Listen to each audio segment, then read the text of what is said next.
let me quickly speak to Deputy Attorney General Godfred Dami on his reservations on what's happened today and moving. Godfred, thank you very much for your time. Right, thank you very much. I'll say Happy New Year to you. Same to you. And the President's statement.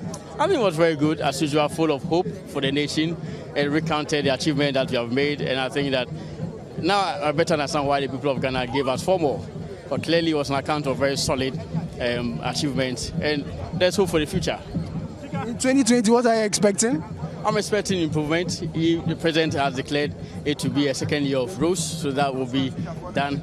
There will also be other development in the health sector. And of course, we also hope that there will be a deepening of democracy.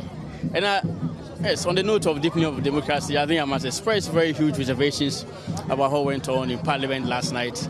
It's something that was very unbecoming. I think that Ghana has come such a long way in its democratic development, and this is the least that we would all expect. And so it's not something that we should be proud of. So let's start with the Asin North issue. There was an injunction from a court. The gentleman still came into the chamber, took part in the voting and everything.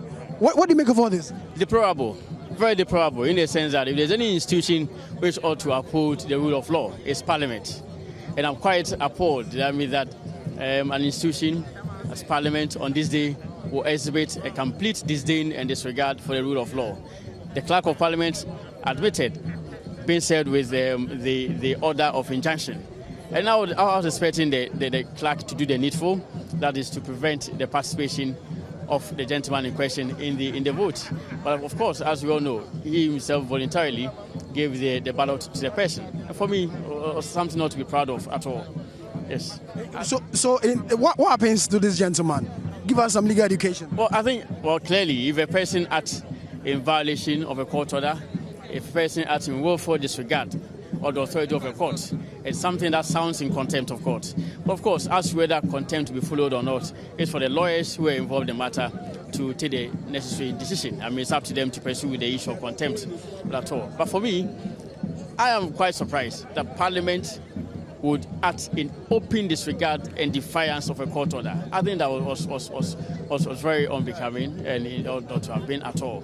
And I was expecting the gentleman not to, at least even if he will not be in the chamber, to have been denied access to a ballot. But the ballot was given to me, and we all know what happened. So we find election of a speaker which was tainted with illegality. But of course, it's their house. We still get a number of people to speak to. Quickly, we're trying to get to the former MP who happens to be the Deputy Speaker of Parliament now to speak to. Quickly get some few words from him. When it comes to issues, we will look at it first and foremost. But like I said, I will always do business with NPP.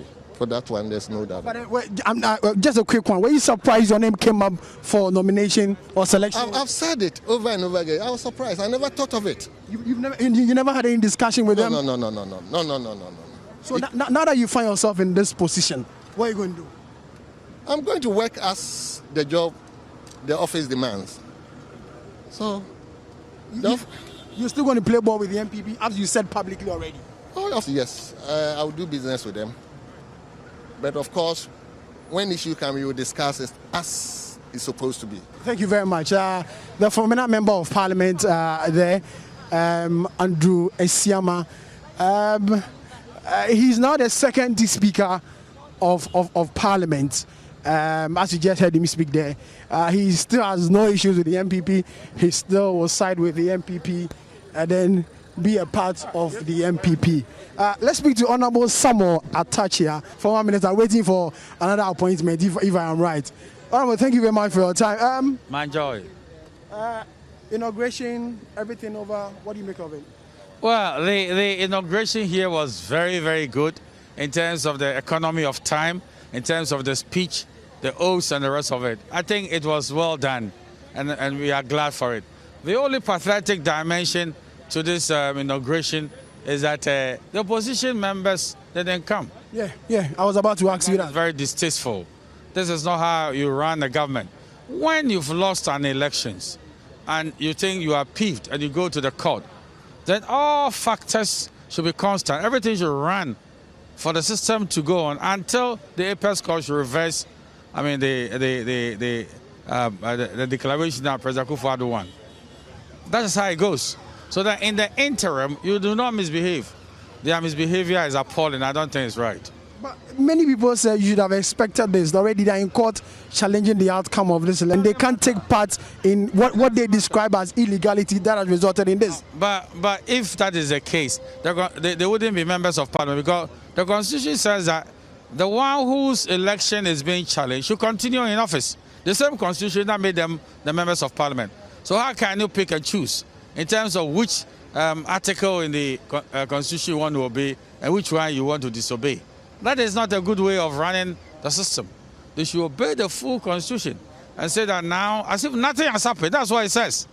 And even the Constitution says that the works of a president, if the president should ever be declared as not having been properly elected, will be ratified. It will not be said to not. So why are you pretending that we don't have a president?